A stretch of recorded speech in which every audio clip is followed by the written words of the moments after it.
किसी ने रामकृष्ण जी से पूछा, आप उस आदमी के बारे में क्या सोचते हैं जो अच्छे से बोल सकता है, अच्छा सिखा सकता है, मगर धार्मिक तौर पे थोड़ा कमजोर है?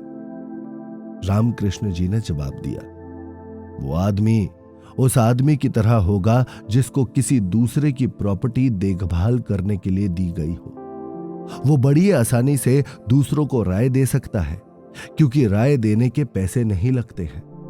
लेकिन वो जो भी बात कहेगा वो उसकी खुद की नहीं होगी, किसी दूसरे से उधार ली हुई होगी। एक आम आदमी को उसकी धर्म की समझ से नापा जा सकता है। उसे भजन सुनना पसंद नहीं है या भगवान का नाम लेना पसंद नहीं है, और यहां तक कि वो दूसरों को भी ऐसा करने से रोकता है। वो धार्मिक लोगों का मजाक उड़ाता है और सारे धर्मों को गालियां देता है। जैसे एक लड़का बिना गिरने के डर से एक खंबा पकड़कर तेजी से उसके इर्द गिर्द घूमता है, उसी तरह आप भी भगवान पर भरोसा रख के हर काम करिए। आप हर तरह के खतरे से बचे रहेंगे। एक औरत जिसका कैरेक्टर खराब है, वो घर के कामों में उलझी अपने सीक्रेट लवर के बारे में सोचती रहती है। उसी तरह एक आम आदमी को भी दुनिया में रहकर और इसके काम करते हुए हर वक्त भगवान के बारे में सोचते रहना चाहिए। किसी अमीर परिवार में बच्चे का ख्याल रखने वाली दाई बच्चे को ऐसे प्यार करती है जैसे वो उसका खुद का बच्चा हो, लेकिन वो ये बात भी बहुत अच्छे से जानती है कि उसका बच्चे पर कोई हक नहीं है। आप भी ऐसा ही सोचिए कि आप अपने बच्चे का बस ख्याल रख रहे हैं।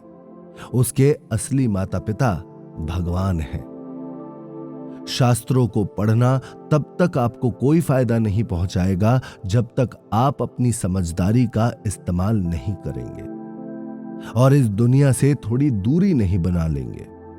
बिना समझदारी के और मोह माया से दूर रहे स्पिरिचुअल रास्ते पे कोई भी आगे नहीं बढ़ सकता। पहले खुद को जानो, उसके बाद तुम बाकी लोगों को और भगवान को भी जान लोगे। मेरा ईगो क्या है? क्या वो मेरा हाथ है, पैर है, मांस है या खून है? आप अगर गहराई से सोचेंगे तो आपको पता चलेगा कि यहां पर मैं जैसी कोई चीज नहीं है। जैसे लगातार प्याज को छीलते वक्त हमें पता नहीं चलता कि कब प्याज शुरू हुई और कब छीलते छीलते खत्म हो गई, उसी तरह जब हम अपने ईगो के बारे में ध्यान से सोचते हैं तो हमें पता नहीं चलता कि हम कहां पे खत्म हो रहे हैं और हमारा ईगो कहां से शुरू हुआ था। आखिरकार ये सारी चीजें सोचने और समझने का मकसद है भगवान को हासिल करना। जैसे ही हमारे अंदर ईगो खत्म होता है, भगवान हमें मिल जाते हैं। आज के वक्त में जो सबसे अच्छी पूजा है वो है भगवान के नाम को बार बार लगातार दोहराना। अगर आप भगवान को हासिल करना चाहते हैं तो उनके नाम का जाप करें और सच और झूठ के बीच जो अंतर है उसको समझें। जब एक हाथी को अकेला छोड़ दिया जाता है तो वो पेड़ पौधों को उखाड़ता है और इधर उधर भागता है, लेकिन जैसे ही महावत उसके सर पर एक नुकीली चीज चुभाता है वो शांत हो जाता है। उसी तरह जब मन को काबू में नहीं रखा जाता है तो वो इधर उधर भागता है और बेवजह की चीजें सोचता रहता है, लेकिन हमारी समझदारी उसको काबू करती है तो वो तुरंत शांत हो जाता है। भक्ति की प्रैक्टिस सिर्फ तब तक जरूरी है जब तक एक हरि का नाम सुन के हमारी आंखों से खुशी के आंसू नहीं बहते। वो जिसका दिल हरि का नाम सुन के ही पिघल जाए और उसकी आंखों से आंसू बहने लगे, उसको और कोई पूजा करने की क्या जरूरत है? साफ दिल और समझदारी ही स्पिरिचुअल प्रोग्रेस के लिए सबसे जरूरी चीजें हैं। आत्मा उसी शरीर में दोबारा पैदा होती है जिसके बारे में वो दुनिया छोड़ के जाने से ठीक पहले सोचता है। इसलिए भक्ति की प्रैक्टिस बहुत जरूरी मानी जाती है। जब लगातार कोशिश करने के बाद दुनिया से जुड़े ख्याल हमारे मन में नहीं उठते, हमारे मन में केवल भगवान के ख्याल भर जाते हैं और ये ख्याल हमारे आखिरी वक्त में भी हमारे दिमाग से नहीं जाते। किसी ने पूछा, भगवान से प्यार करने का सही तरीका क्या है? रामकृष्ण जी ने जवाब दिया, जैसे एक सच्ची और साफ दिल की औरत अपने पति से प्यार करती है, जैसे एक कंजूस आदमी अपने पैसों से प्यार करता है, ठीक उसी तरह एक भक्त को अपने भगवान से प्यार करना चाहिए। किसी ने पूछा, हम अपने अंदर के आदमी पर जीत कैसे हासिल कर सकते हैं? रामकृष्ण जी ने जवाब दिया, जब फूल से फल उगता है तो फूल की पंखुड़ियां अपने आप गिर जाती हैं। उसी तरह जब तुम्हारे अंदर भगवान की ताकत बढ़ती जाती है तो अंदर का इंसान कमजोर होता जाता है। हमारा दिल मोह माया और दुनियादारी की चीजों से कब भर जाता है? भगवान जो खुशहाली से भरा हुआ है, भगवान के अंदर दुनिया की सारी खुशियां और प्लेजर्स इकट्ठा है। वो जिनका मन भगवान में लगने लगता है वो दुनिया की बाकी चीजें भूल जाते हैं। हमारे दिमाग की क्या हालत हो तो भगवान हमें नजर आता है। भगवान तब नजर आते हैं जब दिमाग शांत हो। जिस दिमाग के समंदर में चाहतों की हवाएं चलती हैं, वही दिमाग भगवान का आईना है। किसी ने पूछा, हम अपने भगवान को कैसे ढूंढें? रामकृष्ण जी ने जवाब दिया, एक मछुआरा रोहू मछली को पकड़ने के लिए परेशान था। वो शांति से घंटों तक इंतजार करता रहता था। वो हुक में चारा फंसा के आराम से पानी की तरफ देखता रहता था। तब तक देखता रहता था जब तक मछली चारा खाने के बहाने हुक में ना फंस जाए। उसी तरह जो भक्त आराम से पूरे पेशेंस के साथ भगवान को खोजने निकलता है वो कभी ना कभी उसे खोज ही लेता है। एक पापी का दिल घुंघराले बालों की तरह होता है। आप उसे कुछ वक्त तक खींच के सीधा तो कर सकते हैं, मगर उसे सीधा हर वक्त रखना इतना आसान नहीं है। उसी तरह बुरे आदमी का दिल भी कभी अच्छाई की तरफ लाया नहीं जा सकता। नॉलेज हमें जोड़ती है और इग्नोरेंस हमें अलग करती है।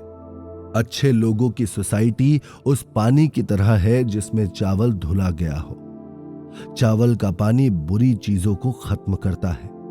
उसी तरह अच्छे और संत लोग इस सोसाइटी से बुराई खत्म करते हैं और अच्छाई फैलाते हैं। एक अमीर जमींदार के यहां काम करने वाला आदमी जब गांव के अंदरूनी इलाकों में किराया वसूलने जाता था तो किराएदारों को परेशान करता था, लेकिन जब वो वापस अपने मालिक के पास आता तो अपने तौर तरीके बदल लेता था और बहुत ही अच्छा बन जाता था। किराएदारों के साथ बहुत अच्छे से बर्ताव करता था, उनकी सभी शिकायतों पे ध्यान देता और बिना कोई फर्क किए सबका काम करवाता था। जमींदार के डर से उसके साथ रहकर उसका एजेंट भी अच्छा बन जाता था। इसी तरह अच्छे लोगों के साथ रहकर बुरे से बुरा आदमी भी सुधर जाता है। गीली लकड़ी को अगर आग पे रखें तो वो जल्द ही सूख जाती है और आखिर में जलने लगती है। उसी तरह अच्छे लोगों और संतों की वजह से हमारे दिलों से लालच और चाहतें सूख जाती हैं और फिर हमारे अंदर समझदारी की आग जलती है। एक आदमी को अपनी जिंदगी कैसे गुजारनी चाहिए? जैसे चूल्हे पर जलती आग को थोड़ी थोड़ी देर पे हिलाना पड़ता है ताकि उसकी आग जलती रहे, उसी तरह हमारे दिल में अच्छाई की आग को जलाए रखने के लिए हमें संतों के साथ समय बिताना चाहिए, उनके आसपास रहना चाहिए।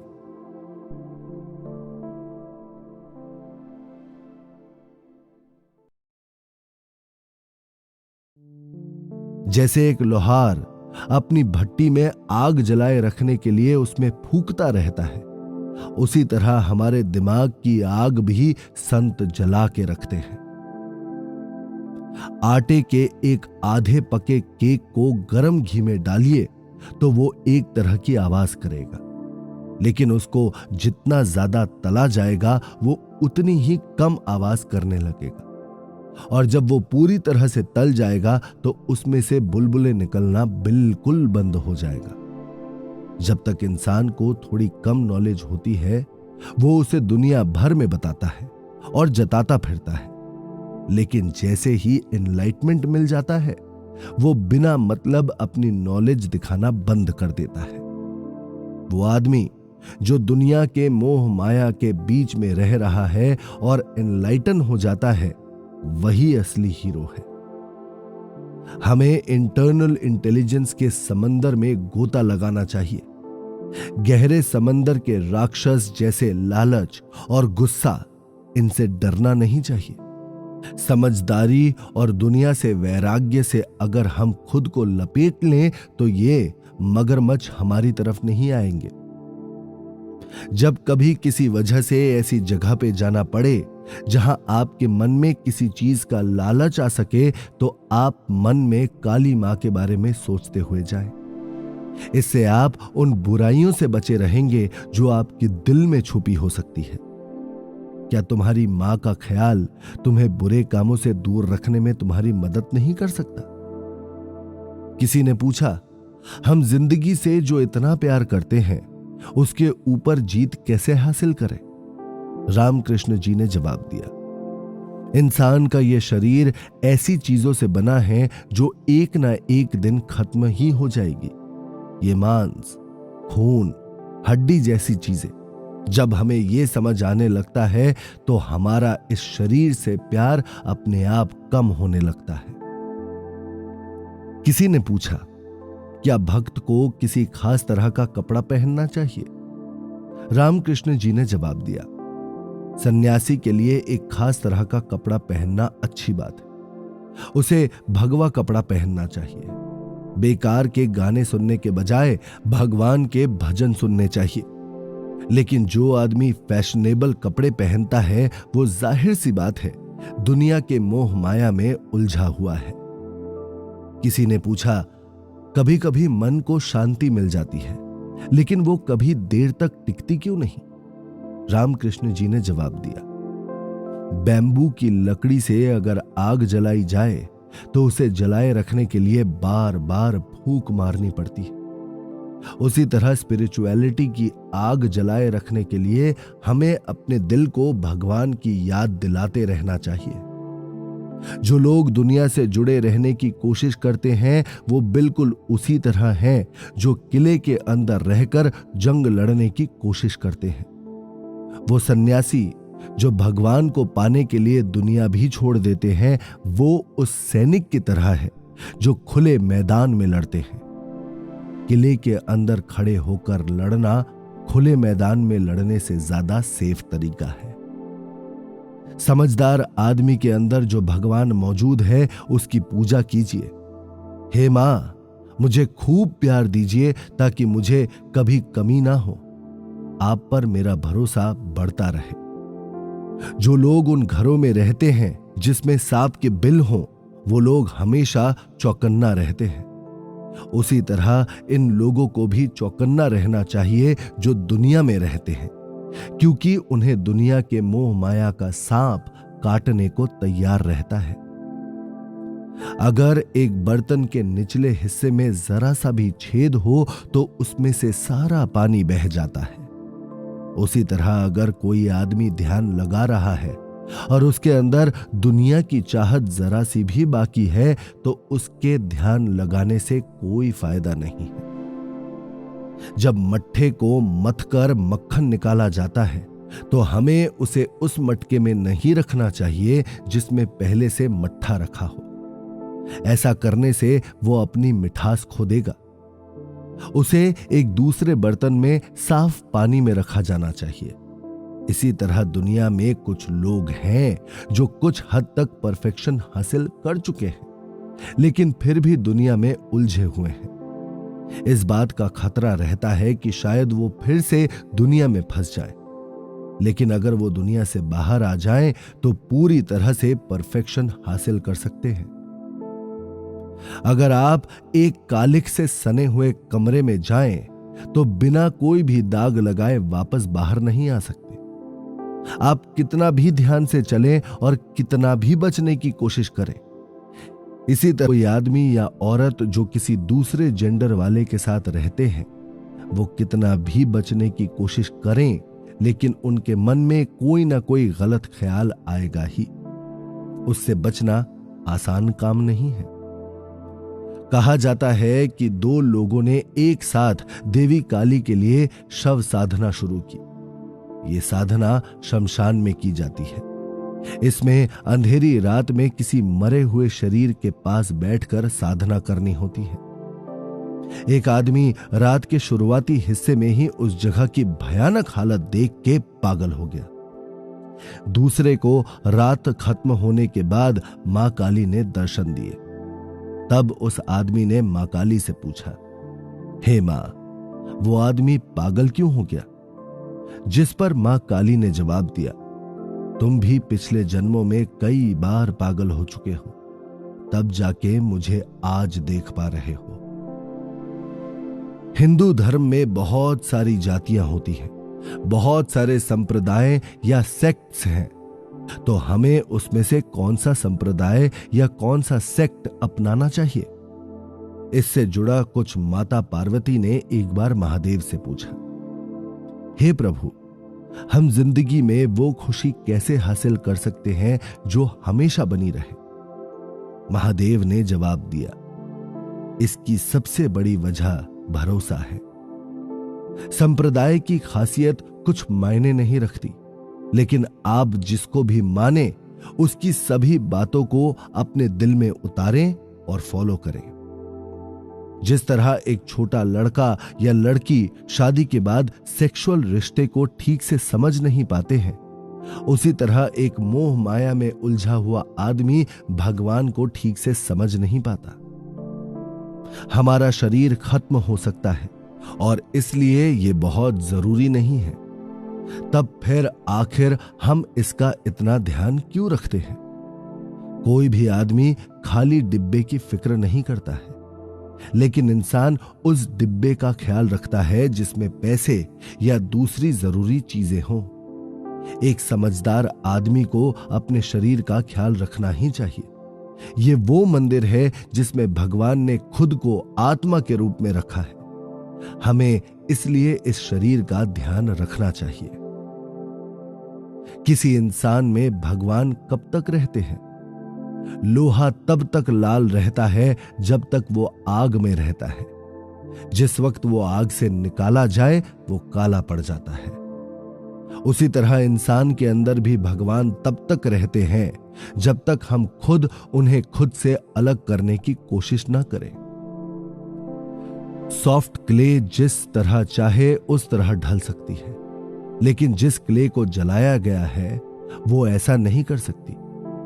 उसी तरह वो लोग जिनका मन दुनिया के मोह माया में उलझा हुआ है, वो भगवान को समझ नहीं सकते हैं। जैसे पानी और बुलबुले एक ही चीज है। पानी से ही बुलबुले पैदा होते हैं और आखिर में पानी में जाकर खत्म हो जाते हैं।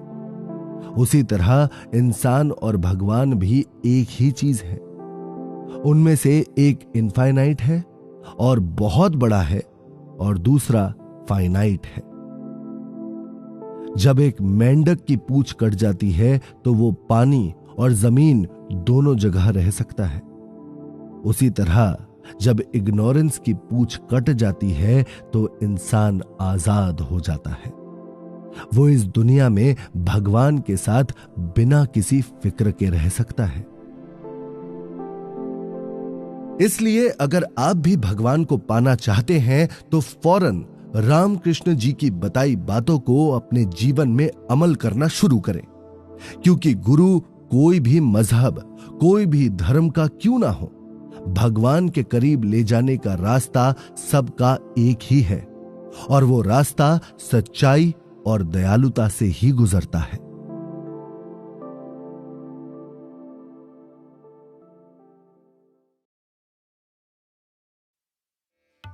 क्या आपने कभी सोचा है कि